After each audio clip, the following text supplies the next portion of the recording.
Hi folks, I'm Dan O'Leary, aka Dano, Senior SEO Strategist here at Overit Media, and welcome back to the Overit SEO Brief. This brief is for Q2 2023. We'll touch upon some important news and notes in the world of search since our last brief, and answer some questions sent in by you, the viewers. As always, if you like what you see, be sure to subscribe and follow for more episodes or follow us on social. All right, let's get started with some news and notes. We're less than 1 month out from GA4.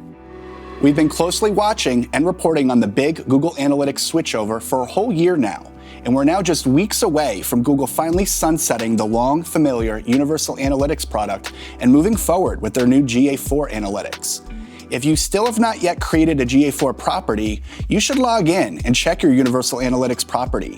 Google has most likely already created a GA4 property for you based on your existing Universal Analytics setup. You can tie that new GA4 property together with your older Universal Analytics property to complete the transition. But if you have very specific on-site conversions or goals, you might want to take a little bit more time to make sure those are accurately set up and configured in the new GA4 property. If you have any questions or concerns about the switch to GA4, you can always contact us here at Overit, and we can point you in the right direction. Google launches Search Generative Experience, integrating AI in search results. We've been covering the recent developments in AI since last winter, and it seems every week there are even newer developments coming into the public sphere. Just last week, Google launched the Search Generative Experience, or SGE, to a small testing group on their Search Labs waitlist. SGE allows users to add and integrate AI-generated replies to search prompts, in addition to the usual snippets and features of a Google search result. The AI-generated replies can be added to existing search results for a wide variety of search types, from informational queries to local results and map packs to shopping and e-commerce searches. The initial reviews have been somewhat mixed, but largely positive, with many reviewers noting that the AI tends to often show a lot of media publishers, and that the AI-generated prompts result in all of the other features and snippets on a Google search result getting pushed further below the fold. It's way too early to tell how SGE will impact the search landscape overall, but we can clearly see Google's not hesitating on the AI front. If you want to try out SGE, you'll need to go and sign up on the waitlist at Google Search Labs. If any of you get to use it, leave us a comment or send us an email with your thoughts on the experience. WordPress turns 20 years old. Over at SearchEngineJournal.com, the excellent SEO Roger Monti had a wonderful write-up on the 20th anniversary of WordPress, including an interview with WordPress Executive Director Josefa Hayden Chomfozi. Today, WordPress is the world's most popular content management system and web development platform, effectively powering over 40% of the world's websites by itself.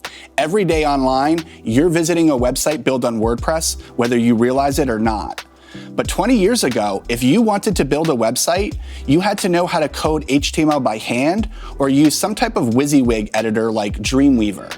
As the write-up on Search Engine Journal details, WordPress changed the World Wide Web forever by truly democratizing web development and publishing, giving both web developers and non-technical content creators a strong set of tools and technologies to quickly and easily publish web content. So, happy birthday to WordPress. If you haven't seen the write-up, we'll be sure to add a link to the video description.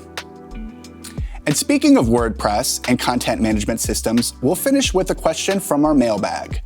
Dustin from Saratoga asks, what type of content management system should I use to create a website? And does Google or other search engines have a preference in terms of SEO and search rankings?